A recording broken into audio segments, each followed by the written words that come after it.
So to get started, my name is Christina Hildebrand. I am the founder and president of A Voice for Choice Advocacy, as well as A Voice for Choice. We have two organizations. The A Voice for Choice Advocacy is our 501c4, which allows us to do primarily lobbying, and our A Voice for Choice is a 501c3, which is a tax-deductible nonprofit that allows us to educate. And we have those two organizations, and they educate, advocate, and empower people to know their health rights. Usually that covers three distinct areas. One of them is to get toxics out of California, so banning things like PFAS, synthetic turf, those types of things. It covers informed choice and transparency, so be able to make an informed decision, knowing the ingredients of things, knowing what goes into your body, and then allowing you to have the choice of that. So we are against mandates. And then finally, we also delve into medical privacy rights. California has really strong medical privacy rights, but they're often too strong, or they often have loopholes in them. And so that's an area where we kind of try to tighten it up so that people do have privacy, but also have choice and have access, for example, to their children's medical records. So that's A Voice for Choice Advocacy and A Voice for Choice. We filed a lawsuit against SB277 in December of last year, and I wanted to just go over, I've had a lot of questions about it, wanted to go over the details of that, what the ramifications of that are, et cetera, et cetera. So let's get started. So what is SB277? What does it mean? So in 2015 in California, SB277 was passed, and it removed the personal belief exemption from required vaccines for private school or public school, with a few exceptions. Now, personal belief exemption included religious beliefs in California. There wasn't a separate religious belief exemption as there is in some states. And the exceptions that were given in 277 were grandfathering in. So there was a period of probably from 1st to 7th grade where if you had a personal belief exemption on file, your child could continue going to school without being vaccinated until the next checkpoint. Those, because it's been more than 7 years, those are no longer in effect. There are no children that are grandfathered in anymore. There is the conditional entrance, which means that your child is getting the vaccines, usually on a catch-up schedule. There is homeschooling, an individualized education program, which is for children with special needs. That is an exception because there is a federal law that requires free and public education for children with special needs. And so that was carved out of the California, had to be carved out of the California law. And then medical exemptions. And medical exemptions from 2016 to about 2020 were much, I wouldn't say they were very easy to get, but they were easier to get. And the reasons for medical exemptions were much broader and included things like family history.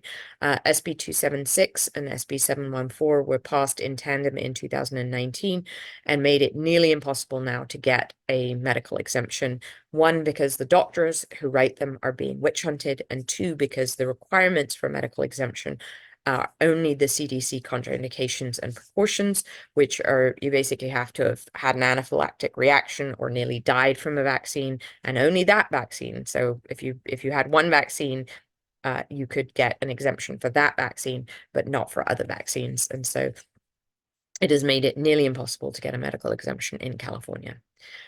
California is one of 4 states that doesn't have a religious exemption or a personal belief exemption or a conscious belief exemption, but specifically we're looking at a religious exemption. The others are West Virginia. West Virginia and Mississippi never had a personal belief exemption.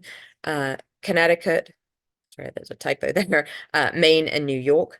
Connecticut, Maine, and New York had their religious exemptions removed in the last 5 or so years.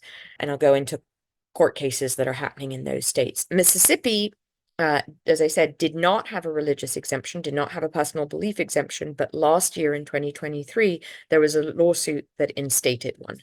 And that was really the impetus for Voice for Choice Advocacy to bring forward a lawsuit at this time. So what is our history as an organization with SB 277? I bring this up just so that you all know where we're coming from. If you haven't heard of us or if you don't know what we do, I wanted to give you a little bit of history. So Voice for Choice Advocacy is the only organization that's been fighting SB 277, the vaccine required school vaccine mandates, since 2015. 2015, both legislatively and legally. So we do this both in the Capitol as well as in the courtrooms. We're the only organization that's been active in the legislature, educating and advocating on health rights on your behalf year in, year out. So since 2015, regardless of whether there are good bills or bad bills, we have been in the Capitol, and we have a strong legislative team that does all that work every day of the year. And then in 2016, A Voice for Choice Advocacy was the only organization that brought forward a lawsuit against SB277 based on parental rights, bodily autonomy, and the fundamental right to education. There were 3 other lawsuits. None of them brought up or didn't have as their focus religious exemptions or religion. There were other organizations, or there were individuals that brought forward lawsuits, 3 others. All of those lawsuits were dismissed. You know, if you read our lawsuit, it was extremely well written and argued, but it was ultimately dismissed by the appeals court, and it was ruled against us because of polio. So basically we had 3 judges. One of the appeals judges was on our side, one of them was not on our side, and the other one that did most of the asking of the questions kept asking questions about polio, and if he went in our favor, then polio would come back. And we made it very clear that this had nothing to do with polio, and we didn't think polio would come back, but that it had to do, he should look at it on the terms of parental rights, bodily autonomy, and the fundamental right to education, and he just could not get past that. Did, on a side note, send him a copy of Dissolving Illusions, so which is a great book if anyone has any questions about polio and the history of polio and the polio vaccine. A Voice for Choice chose not to take that lawsuit in 2016 to the Supreme Court. So we could have, kept going up the chain.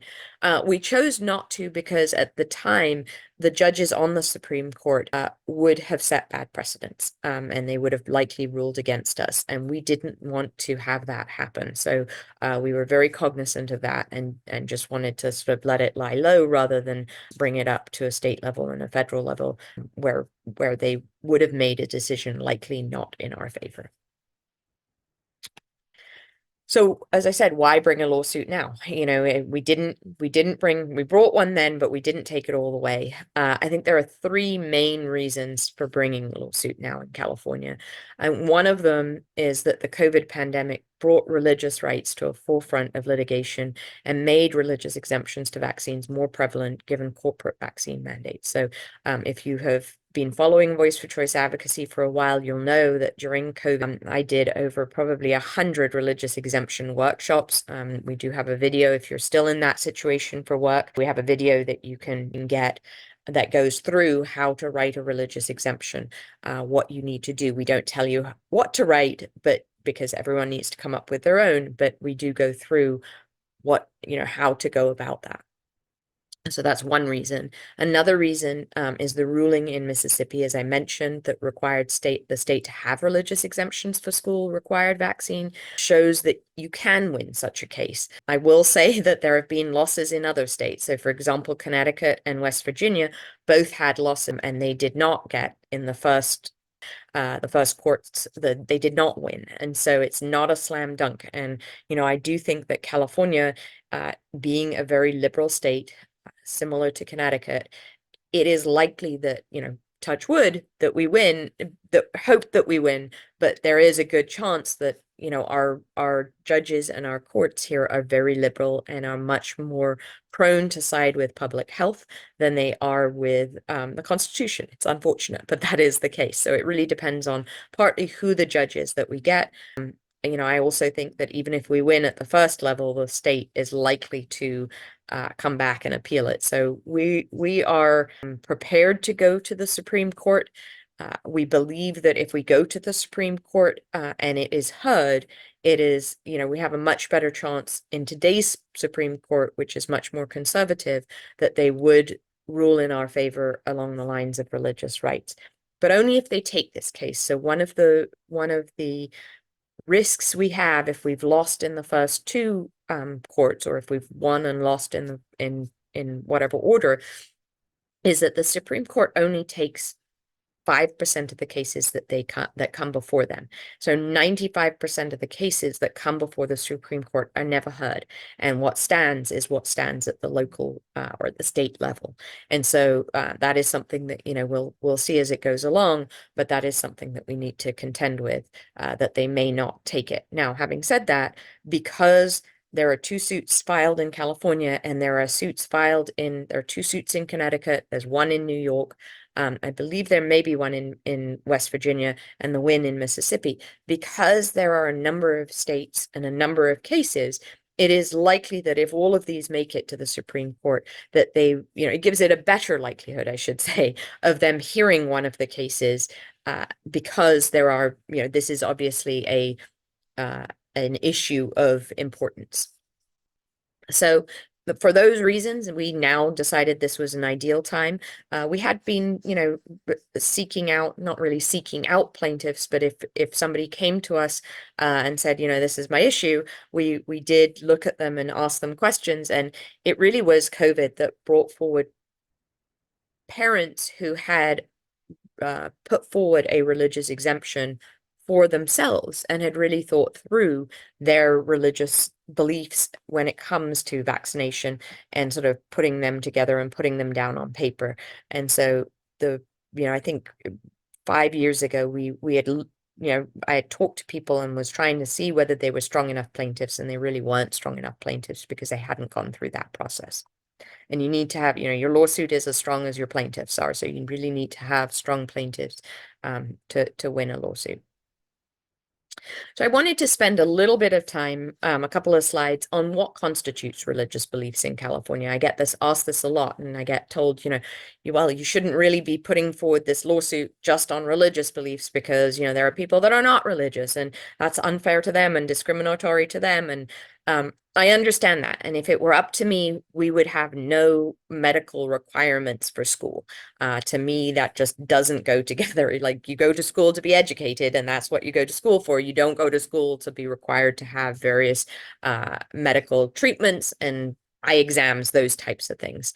Unfortunately, in California, it is becoming more prolific that there are school health centers on campus. So more and more of this is being done in school.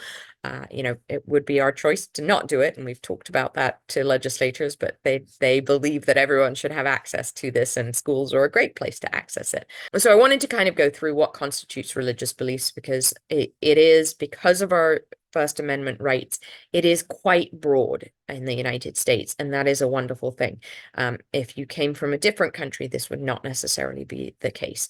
So our First Amendment gives us the freedom of religion, and it was written in a dynamic way to make sure that there was flexibility and responsiveness to the passage of time and the development of the United States, especially with the respect to religion.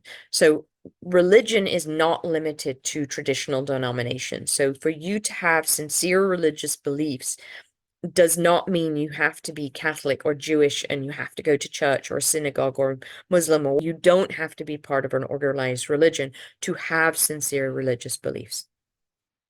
You also don't have to believe in a supreme being. So for a supreme being is, for example, God or Allah. You don't have to believe that there is an actual physical person or that is your supreme being. But you do have to have a belief that is sincere and meaningful, that occupies the place in the life of its possessor parallel to that orthodox belief in God. So it may not believe, as a child, I was taught that God was this man on a white fluffy cloud in the sky. I don't believe that anymore. I don't have a name necessarily for the supreme being that I believe in, but I do believe that there is, and you have to believe that there is something greater than you that is driving your life.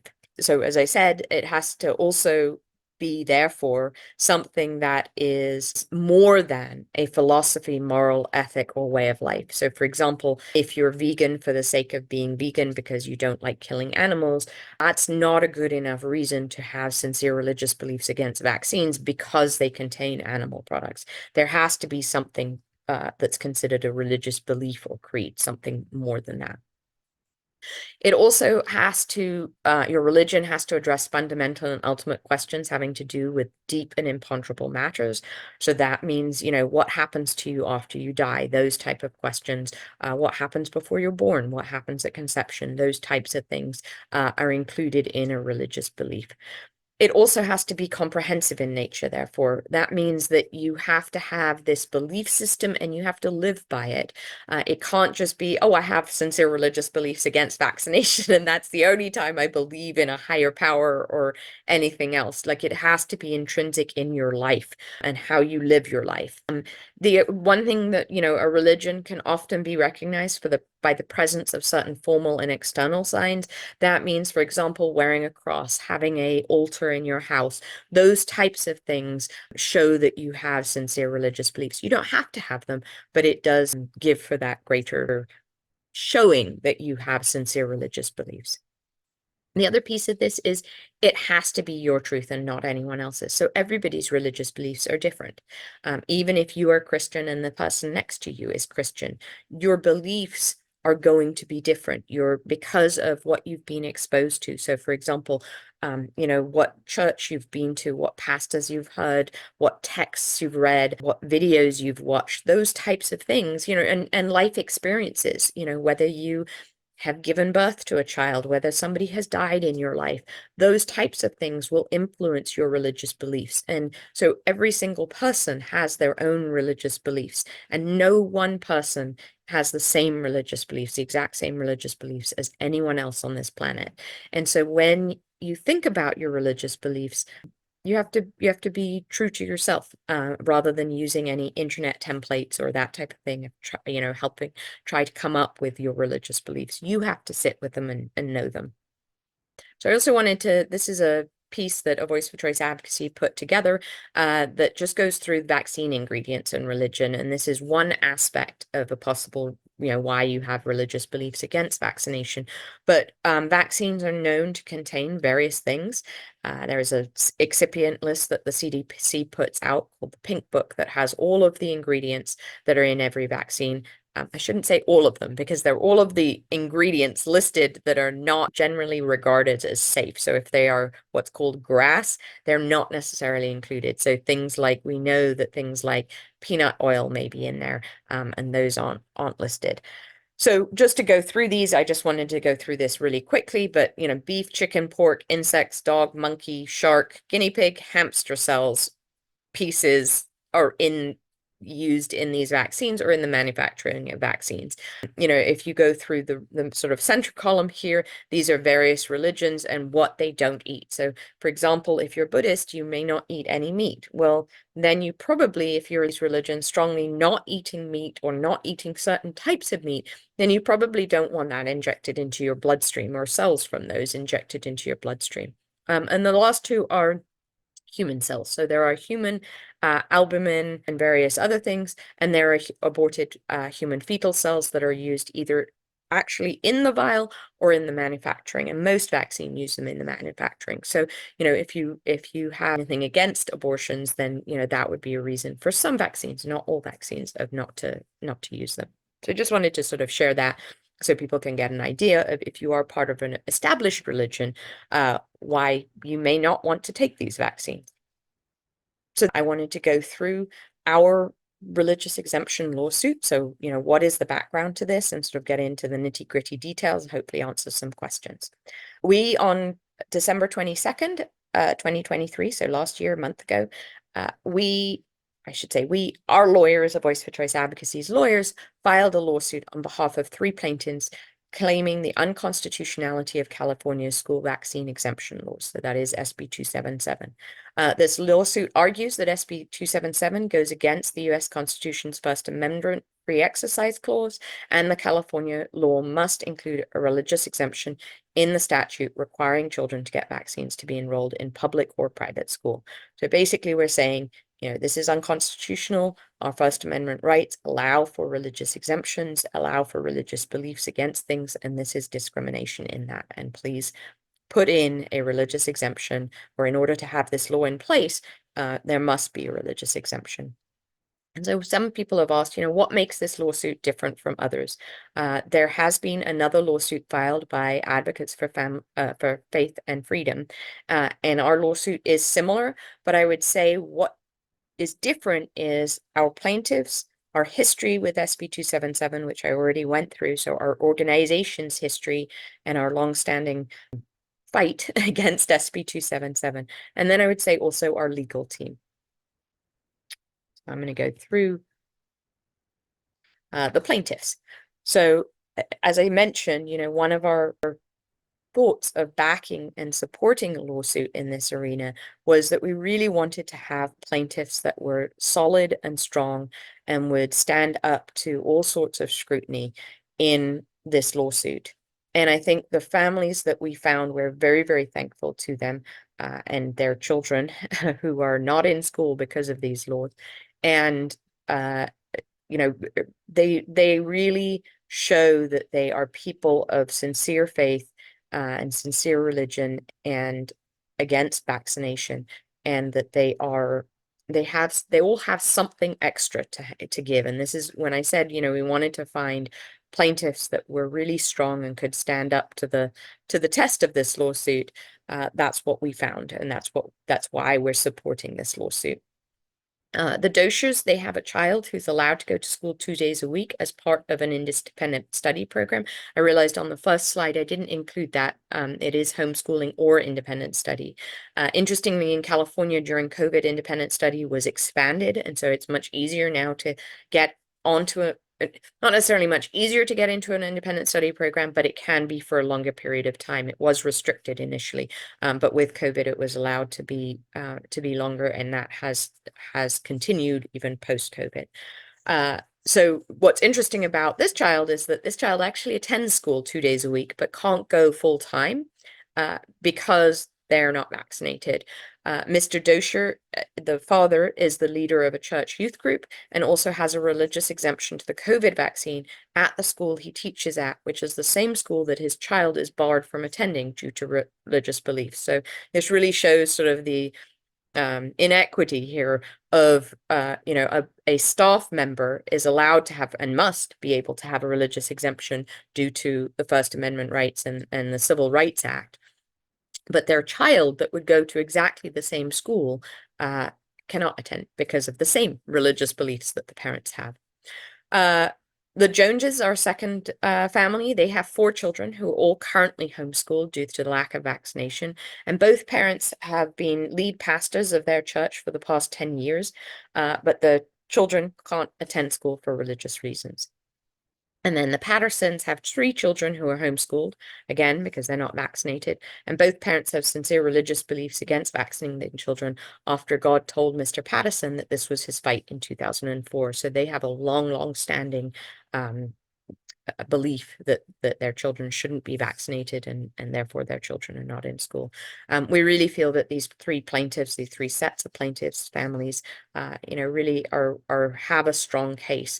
The case in Mississippi was a pastor, or the lead plaintiff was a pastor, and I think that really made a difference because you can't argue with it. You can't argue with their religious beliefs. You shouldn't be able to argue with them. Nobody should question your religious beliefs. That is part of our First Amendment rights, but they inevitably do get questioned. Okay.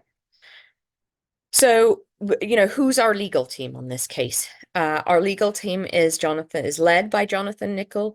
He is well versed in constitutional law and SB277, and there are others on the team, but he is the lead attorney on the case, and all of them have significant wins in both the lower courts and the appeals courts for individuals and corporate clients. It was important to us to have a lawyer that was strong not only in the lower courts. Many lawyers specialize in either the lower courts or the appeal courts, and you sort of change lawyers as you go into the appeals court, or your lawyer isn't as knowledgeable about the appeal court process. And it was really important for us to have somebody that is knowledgeable about both of those, because we do believe that it will likely go to the appeal court. If we win in the lower court, the state is likely to take it to the appeal court. If we lose in the lower court, we would take it to the appeals court. I will mention I did put in the first slide that this is the SB277 lawsuits. I'm not going to delve too far into this because this child is still at school and we don't want to sort of get them get them out of school because of this, but Jonathan Nickel is also the lead attorney on another lawsuit that we are sponsoring that has to do with titer testing. So titer testing is when somebody has antibodies to, they've had a vaccine or they have had the disease and they have antibodies to that disease. And so therefore, based on that, they shouldn't, if somebody gets measles in the classroom, they shouldn't get measles because they have the antibodies for measles already, and their body would be able to fight it off. What we have found in California with them, you have to have a medical exemption. Most other states allow for titer testing to just, you give in your vaccine records and you give in your titer testing, your titer test results, and they'll take them sort of in lieu of that. The UC system and as well as other schools, further education schools in California allow that as well, but our schools don't. So in order to have titers counted, you have to submit them through the medical exemption, the CARE ME system. And number one, there aren't doctors that want to do that. But number two, CDPH, our California Department of Public Health, has been rejecting them. And so they have not, children who are immune to diseases are not allowed in the classroom. But yet, for example, vaccines wane in effectiveness. There are children whose vaccines have waned and don't have immunity, so to speak, are in the classroom. So that is another lawsuit that I'm not going to go into in detail, but I just wanted to mention it, that it is another place that we are looking at sort of chipping away at SB 277. I will say that our legal team is amazing. I'm so privileged to work with them. They do charge us at a discounted rate, but it will require hundreds of hours. If it goes on, it probably will go on for 2-3 years. And so, we're thankful that they give that to us. I also will mention, I chose not to go with a free pro bono lawyer. We had a couple of those come to us, and I love that idea. I love the fact that somebody's going to work for free for us and that we don't have to have that expense. But on the flip side of it, when you are not paying somebody, I have found that they are less accountable and it sort of falls to the bottom of the pile rather than being at the top of their pile always. And so it was something that we considered, but realistically, I feel much more comfortable with somebody that we're paying and that is, really putting this at the top of their pile and making it a priority. So these are some frequently asked questions that I've been asked, and I just wanted to go through them. So one of the questions I've been asked is, can we become a plaintiff on this? Can we add to your lawsuit? Or what if this lawsuit succeeds, will it apply to all California children, or is it only these 3 plaintiffs? And the key thing here is that we are not taking any more plaintiffs at this time. If you're interested in becoming a plaintiff, you're welcome to email me. I will keep you on record, just, or in filed away, in case something happens to one of our plaintiffs that they no longer want to be one or something else, they're disqualified or something. We don't think they will be, but then I will get in contact with you. But one of the reasons we're bringing this forward is that it would apply to all California children. Next question I usually get is, how does this lawsuit differ from the one in Mississippi? So the one in Mississippi was a win. We definitely, if you look at the Mississippi lawsuit and our lawsuit, there are definitely the same types of arguments. We do feel that our plaintiffs are as strong as those in the Mississippi case. I think that was one of the key reasons the Mississippi case won. But another thing that I ensured that our legal team did was to look at the losses in Connecticut, New York, and West Virginia on their vaccine mandate laws. So not all of them pertain to religious exemptions, but many of them did. And really look at why those cases lost and make our suit much stronger to argue against those reasons. And so I feel our lawsuit goes above and beyond that, and we do have more reasoning in it of why religious exemptions are unconstitutional and why they should be in our statute, or we shouldn't have a statute without them. Another question I get asked is, how long will it take until there's a ruling? So California is very different from Mississippi, and we have a much more liberal, non-conservative mindset in our judges. Our judges are supposed to be impartial. They're supposed to look at, the lawsuit for the arguments. But having said that, I've been in the California court system quite a few times, unfortunately, and it really, and the Voice for Choice advocacy lawsuit in 2016 showed this, that it really, California judges are usually much more liberal, much more progressive, thinking that public health is more important than individual rights. And so, that's the opposite of what the case is in Mississippi. So, we're prepared to take this case all the way up to the Supreme Court, as I mentioned. And if we do that, it usually takes somewhere between 2 to 3 years. So this is not a quick fix. It's not something that, by the end of this year, I mean, it would be wonderful if we're heard by the end of this year and we have a win in the local courts. But a usual court case takes about a year. And, if you're then appealing and going to the Supreme Court, you get into 2 to 3 years. So this is a long-term lawsuit. It's not a short-term turnaround. Parents come to me all the time and they're like, do you have a lawyer? I want to go to court on this issue. And, my answer to them is that's wonderful, but you need to know that you're not going to get your kid back in school next week. It's going to be years and it's going to cost a lot of money. And so, it's not that I wish our court system was better than that, but it's not. And then the final question I have that gets asked is, are you working with any other attorneys, such as Advocates for Faith and Freedom, who are the other lawyers that put forward a similar but different lawsuit on this issue, or ICANN and Aaron Siri, who is the group that was behind the Mississippi win, and have said that they are going to file in the other states if they haven't already. So the key here is that I have spoken or communicated with both of those organizations. Advocates for Faith and Freedom, we had a conversation with them when they first came out and announced that they were going to file a lawsuit, and also after they filed their lawsuit.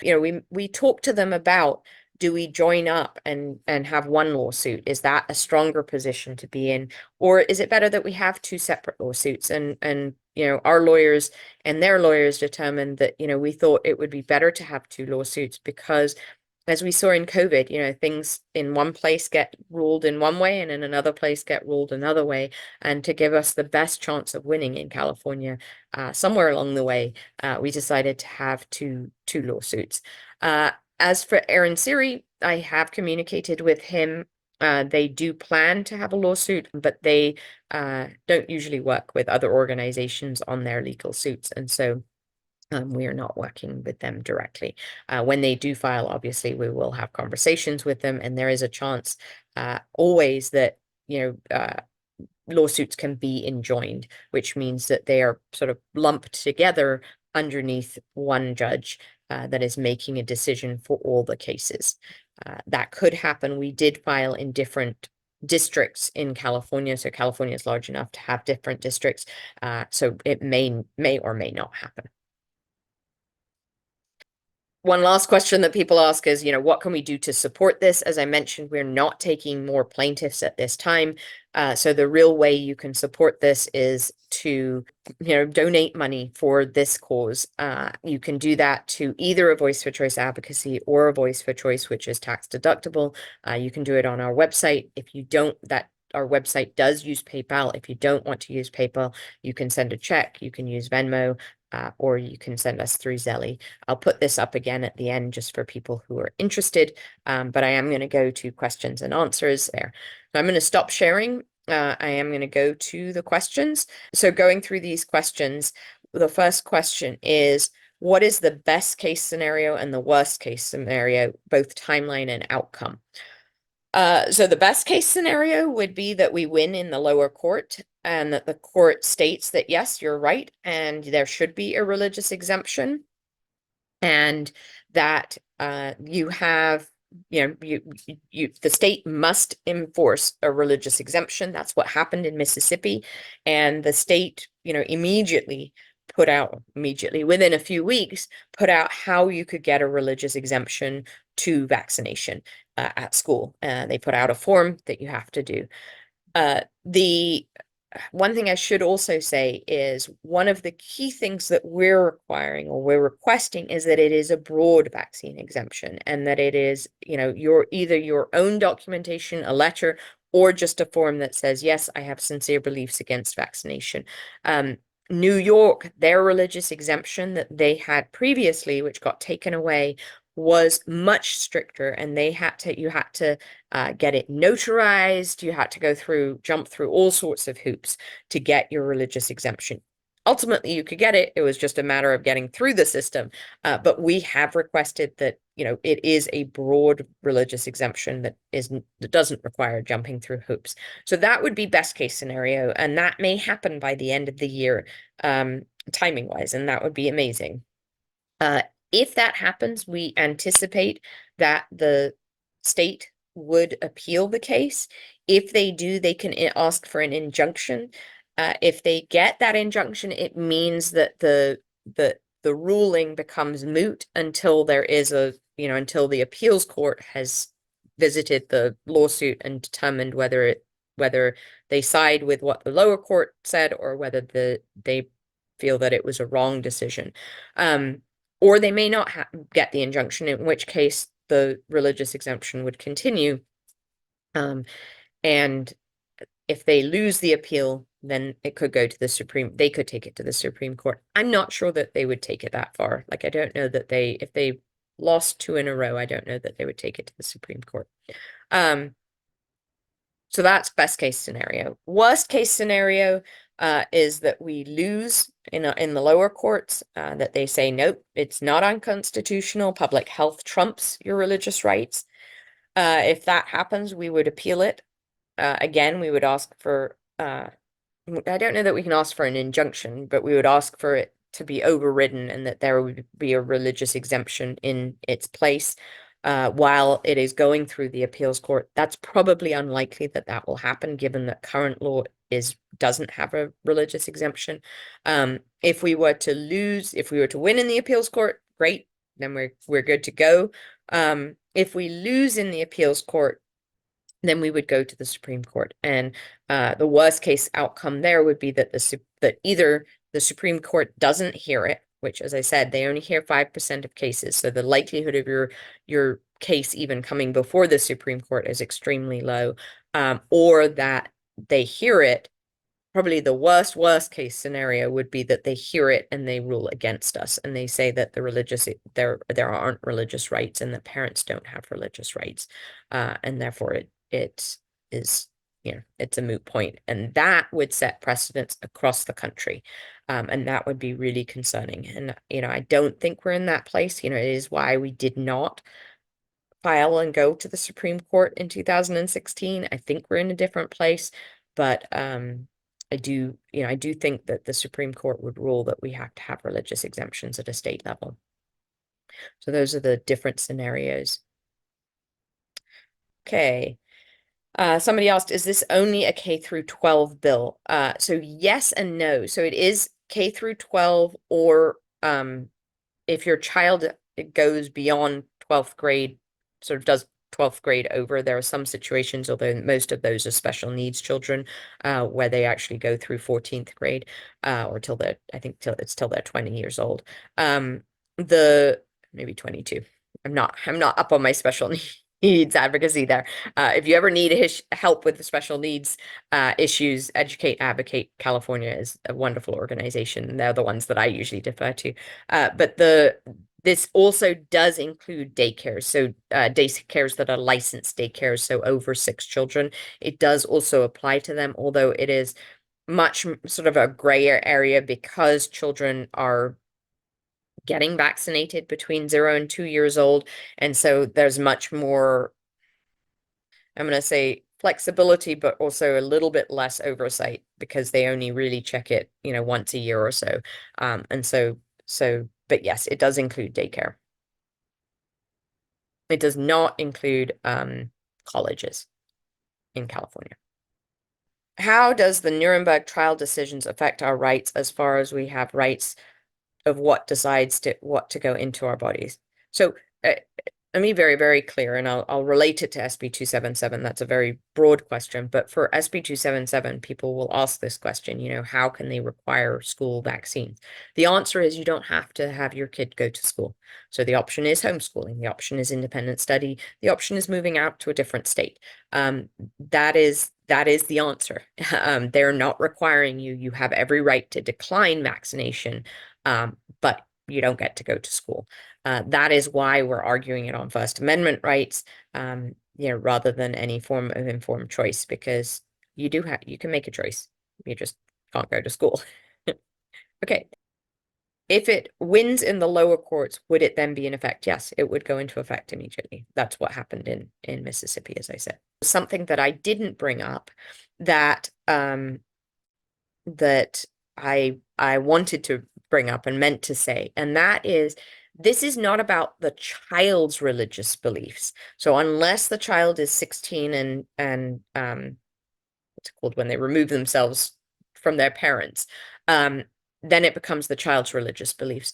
But this is about your religious beliefs. So if you put forward a religious exemption for your child, it is your religious beliefs that go against vaccination, not your child's. And in most states, it only requires one parent to have those religious convictions for it to count. Okay. Next question. Where can we get a copy of the 2017 complaint and judge's order? Is this newest lawsuit filed in state or federal court? Where can we get a copy of the most recent complaint? How is this lawsuit being funded? Is funding there to take it to the Supreme Court? So there are 2 lawsuits in California going on right now on this issue. So great questions. I'm going to take each one separately because there are a lot of them. So the first question is, where can we get a copy of the 2017 complaint and judge's order? It was 2016. It is on a Voice for Choice website. So if you go to a voiceforchoice.org, all of the pleadings are on our website. Is the newest lawsuit filed in state or federal court? We filed it in federal court. We do believe that it is under the U.S. Constitution that we have these rights, and therefore we filed it in federal court. And you can get a copy of the most recent complaint. It was in our email, but I can send you a copy of that too. It is on our website as well. How is this lawsuit being funded? Is the funding there to take it to the Supreme Court? It is being funded by individual donors. As I said, we ask you to donate if this is something that's near and dear to your heart and you want to see this instated in California, then I would say please donate. I have made the commitment that I will, what I do with the Voice for Choice advocacy most years is sort of make up the difference. And this is incredibly important to us. And so the answer is yes. It is funded to the Supreme Court. I have made that commitment, but at the same time, I'm expecting other people to make that commitment too. So there are 2 lawsuits going on in California right now. They are Advocates for Faith and Freedom are a pro bono organization, so they are not. I don't believe they are fundraising other than for things like court filings, that type of thing, the expenses that they have rather than their lawyers' fees. Okay. Next question. Sorry, I meant, is this only a K through 12 exemption? Would it include college students, all residents of California? Oh, so no, it is just a daycare. It would apply to daycare as well. And K through 12 exemption. It would not include college students, although most colleges in California still do have a religious exemption. The UC schools that is not the case. But what we have found is that colleges in most states replicate what the deal is for K through 12. So if a state has a religious exemption, then their colleges usually have a religious exemption. Not true all the time, but most of the time. If they have a personal belief exemption, then colleges have a personal belief exemption in that state. So our hope is that, yes, if there is a religious exemption instated in California for K through 12, that would trickle through to the UC system, CSU, other colleges, universities. Okay, next question. How will you keep us informed on the progress, and can we come in person to watch in court when there are hearings? Thank you. So we will continue to send out emails if you are on, if you're on this webinar or you registered for this webinar, we will send you emails, updates on it. As for the court hearings, yes, we'll let you know when they happen.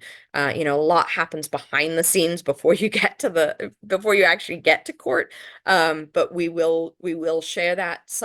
Most courts allow for people to come to the hearing, but some don't. Some are still on Zoom, so you can sort of log in and watch it rather than be there in person. But we will let you know what's going on and where to show up if we need you to show up, or if we want you to show up, or if you want to show up. We will definitely do that, yes. Okay. Are there any statistics on how many people in Mississippi have utilized a religious exemption since the law passed? There are, and I don't remember what the number was, and I don't remember that it was a percentage. So I believe, don't quote me on this, but I believe it was like 1,500 people had, but I didn't know like it didn't give you the number of children in school in Mississippi to make that a percentage. It is not a huge amount, I don't think. I mean, the one thing you have to realize is Mississippi has not ever had anything but a medical exemption, and so their vaccination rates for school are up in the 99%. And so, there aren't very many people, there aren't very many children that are being homeschooled that want to go to school that would utilize this religious exemption. There are some, don't get me wrong. But I think the key will be to see over the next few years as children come into kindergarten, and they're not required to have vaccination and they can have a religious exemption, how that changes. I mean, it's a similar situation to what we're in California. It is hard to know how many, everyone in California schools today has to basically be vaccinated. There's less than 1% that have medical exemptions. And so, the question is how many children are there that are homeschooled in California that would take advantage of this? And haven't moved out of state or haven't decided, oh, I want to keep homeschooling my children, which often happens once parents start to homeschool their kids. So it's hard to say how much this would be utilized immediately, but I think over time it will be utilized more. At one time, there was an exemption for Native American children, people who had certain beliefs about their body. Would something like this be also included in a religious exemption? I don't know the one time. So there is, if you're on Native American land and they have a school on Native American land, then they don't have to abide by school vaccination laws. They don't have to abide by any state laws. So they can have their own laws. So I don't know if that's what you're talking about, or if it had to do with beliefs, and it fell under personal beliefs. If it is religious, if it can be defined as a religion, as I went through, then I would say yes. If it has to do with, believing in a higher power, that type of thing, then yes. If it is just more of a moral or ethical belief or personal belief, then no. Okay, next question. In the argument, do you prepare for or anticipate the public health debate and provide facts or context to argue that religious right is not incompatible with public health? We do. And having said that, we didn't want to sort of go down that path significantly because we don't feel like it's a winning path. We really focus on religious rights and that these parents should have them, and that it is a fundamental right. It's a right per our Constitution. It's a constitutional right, and really focus on that versus the public health aspect. Is our lawyer completely versed in the versus public health? Absolutely. But it's not something we want to focus on because we don't want the other side. The other side will focus on it enough. We don't need to focus on that. Oh, somebody found it. Actually, two people found it. Thank you. The link to on our website where the 2016 briefings are filed is voiceforchoice.org/SB277 litigation. So if you want to go there, I would say read our brief that we first wrote. I mean, it's beautiful. Honestly, I'm biased, but it's beautifully written. We've had top lawyers read it. after the fact, and they're just like, oh, this was really well written. Like, it's really unfortunate that you didn't get further with this, but it was really the judicial system in California here is very biased. Will collecting more signature for your Religious Rights Coalition project help this case? If yes, can the people on this help spread the word about Religious Rights Coalition? So I'll talk a little bit about that. So the Religious Rights Coalition is a sort of project that us, a Voice for Choice Advocacy, and a few other organizations, California Health Coalition Advocacy and Educate Advocacy, put together. And it is it's active. It is really getting pastors and other religious leaders in California to sign on to our or schools. I mean, there are other options, individuals, but really, one of our key focuses is religious leaders to sign on to our statement that they wish to have religious exemption for not just school mandates, but any mandates. And so there's a website, which is the religiousrightscoalition.org. You can go there, and if you know your religious leader would sign on to that, we do ask that you get them to do that. It would be wonderful to get more signatures on that. Whether collecting those signatures will help this effort and this lawsuit, I don't think it will hurt. Let's put it that way. I don't know that we would bring them forward or we would use them. Where we would utilize them is in the legislature. So if we're gaining momentum in the legal system, then, we could come back to the legislature and say, you need to pass a law that adds a religious exemption. That doesn't happen with a lawsuit. A lawsuit doesn't add a religious exemption into our statute. Only the legislature can do that. What the lawsuit says is that the statute is unconstitutional, and therefore there must be a religious exemption, and therefore CDPH will give a religious exemption. So it won't put a religious exemption in our statute, in our laws, unless the legislature does that and sort of codifies the lawsuit, which is something that we would want to have happen, but it doesn't have to happen for there to be a religious exemption in California.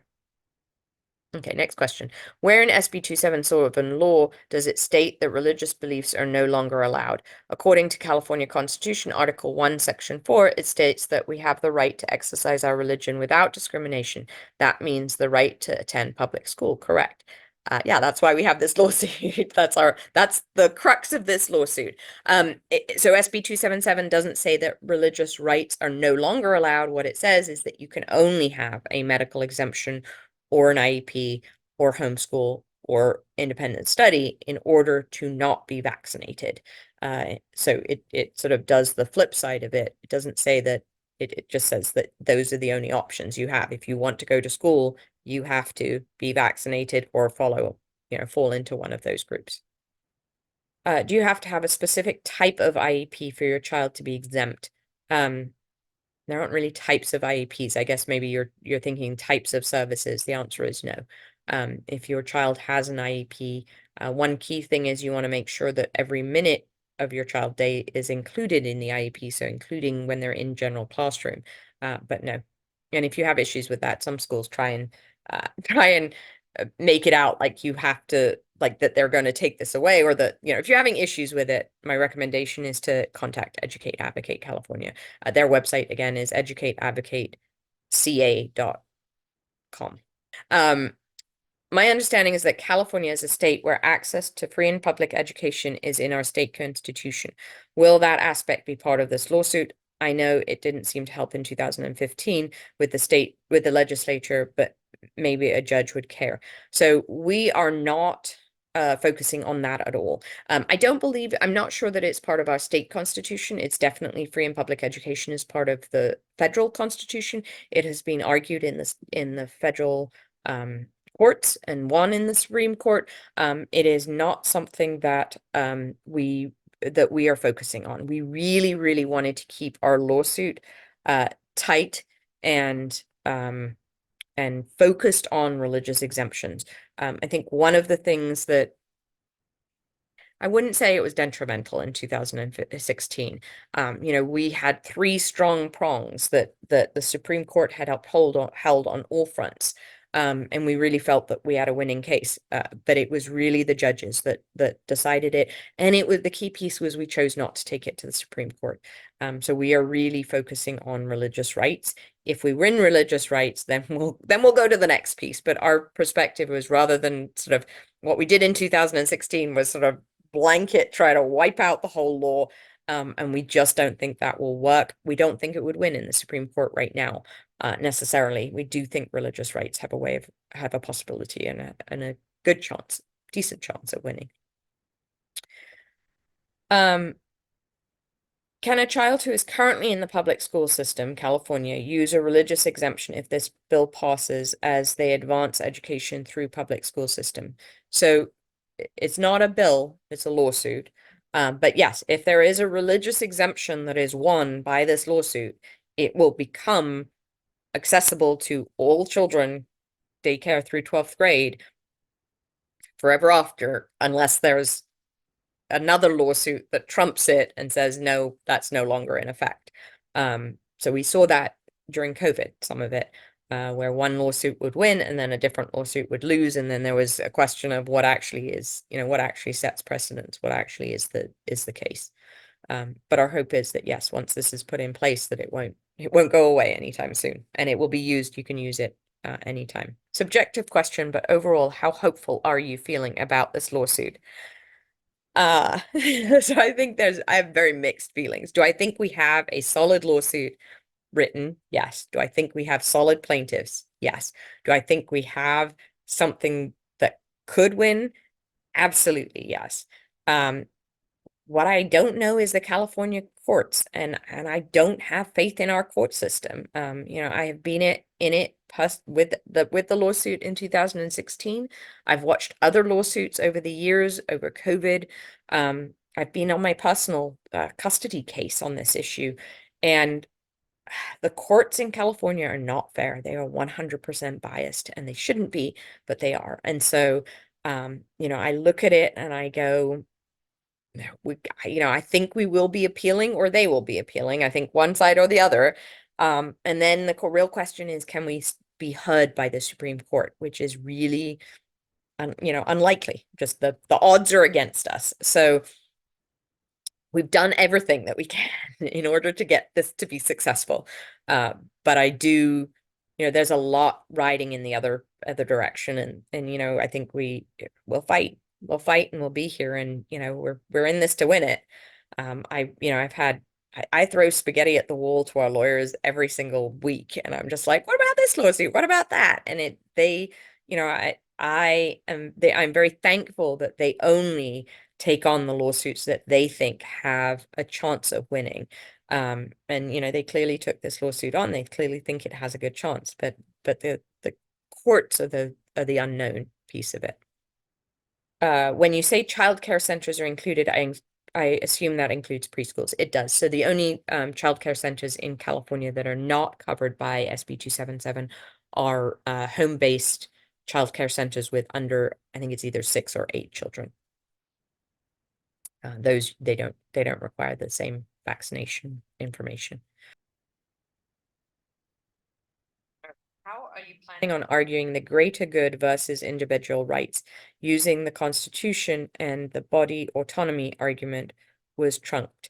So the Constitution, we haven't argued religious exemption before, and there is a lot of precedent for religious exemptions against vaccines. So, for example, the Civil Rights Act requires there to be a religious exemption option for any mandate that an employer has. So that, it's a different set of arguments than what we've ever used before. And so our goal is to use that religious rights are higher than public health and individual rights. Now, having said that, this is where the court cases, the courts and the judges come in. In California, we will argue that. The question is whether the judge agrees that the Constitution should be upheld. And that is where, that's why we will need to go up the system if the judge does not. Is there a plan to bring this lawsuit to the forefront with media and activism? 100% yes. So we're waiting sort of for the Christmas period. We were then thinking of doing it last week, but because Governor Newsom announced his budget, we know that would sort of take over the airwaves. I actually had a death in my family this past weekend, and so my plan was to get it all launched Monday, Tuesday this week, but that didn't happen. But yes, we will be. We will have memes. We'll have a press release. One thing that I would say is, when we do send stuff out, please share it far and wide.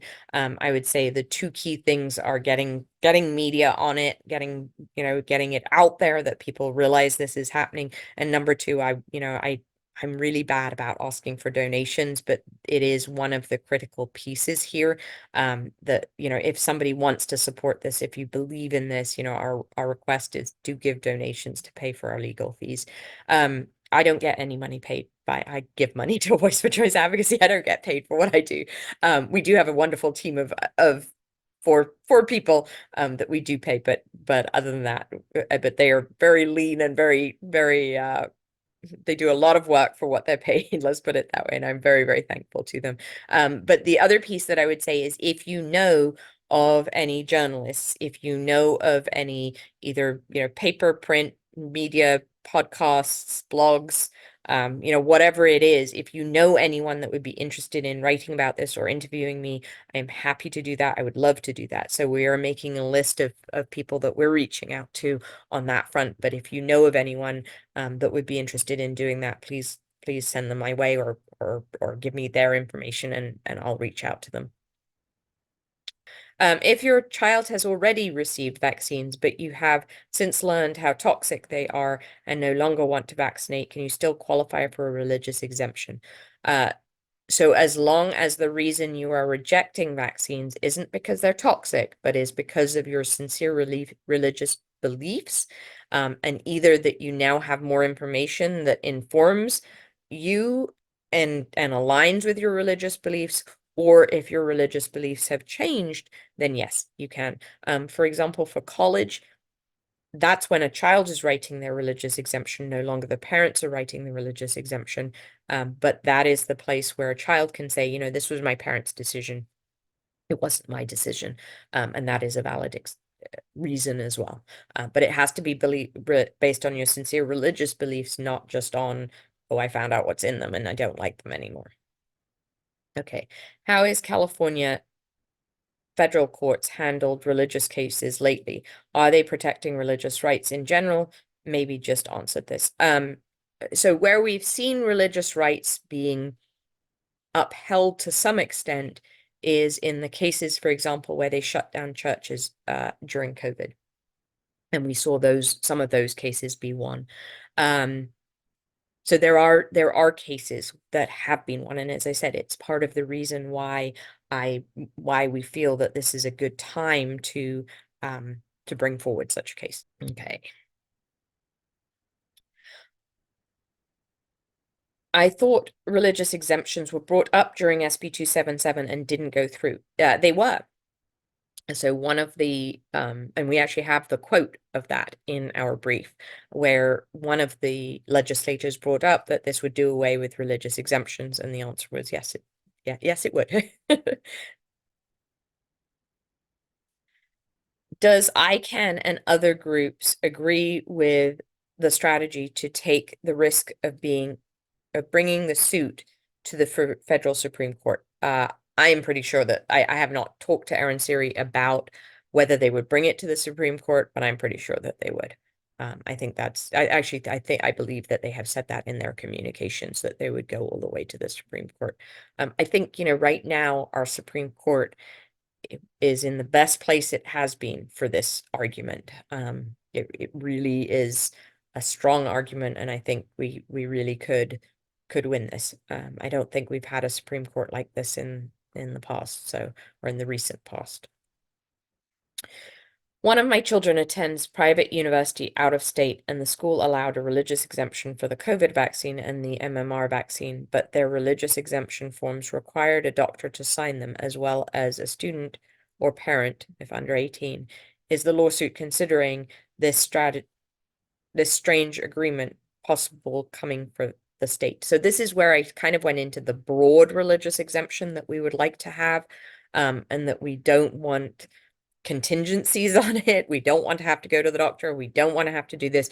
But, when you look at other states, many other states have religious exemptions where you have to go watch a video at your state health department, or now online probably, but you have to, you have to jump through various hoops that allow you to say, yep, I realize what the risks are by me not vaccinating my child. We would like to see the broadest possible religious exemption. I mean, ultimately, I would like a form that has an X on it saying vaccines are against my sincere religious beliefs. Sign the bottom and you're done. That would be the best outcome scenario of that. But I don't think so. I mean, in thinking about it, I'm not sure that they could require a physician to sign off on it unless it went back into the legislature, in which case they would be putting a religious exemption on the books in California, which would be a good thing, but maybe not a better thing if they put all these contingencies on it. So somebody asked, will the court proceeds be public and broadcast? I don't know yet. We'll know that as we know what judge we're assigned, et cetera, et cetera. The court arguments will be public. So we will post, like our brief is posted when the other side responds, we will post those. So that, yes, those will be public, but unless for some reason the other side wants to seal them, but there's no real reason to seal them. So the answer is yes, most likely. I asked another question. So the second to last question. A Voice for Choice has filed federally. Faith for Freedom has filed at the state level. Can you address the differences? No, I believe for Advocacy for Faith and Freedom have filed at the federal level as well. That's my understanding, at least. If that's not the case, then I'd be surprised. I do feel like they filed at the federal level, but the reason for doing it so our reason, and I believe their reason for doing it at the federal level, is because we're arguing the US Constitution. The reason to do it at the state level is because vaccine requirements are, for schools specifically, are left to the states to decide. But I do believe they filed in federal court as well.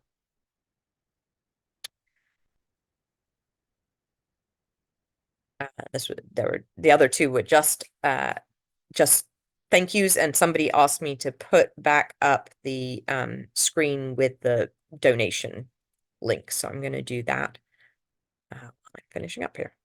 So this is it.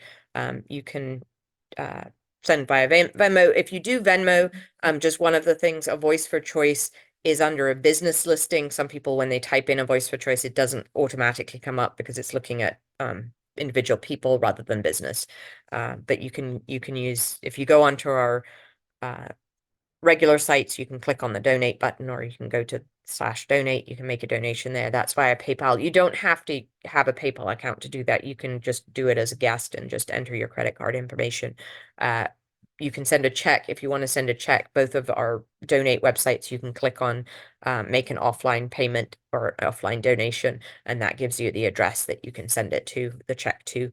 And then obviously Zelly too is info at a Voice for Choice Advocacy. Oh, that should have .org on the end of it. So sorry about that. That should be on the end here. It should have .org. So all of those, if you have any questions, you're welcome to reach out to me.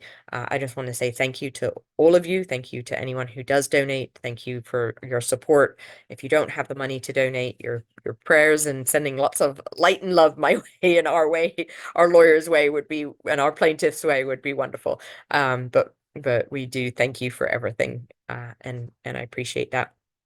I have a feeling the rest of them are all thank yous in the Q&A. So thank you so much. Take care. All right. Thanks. Bye-bye.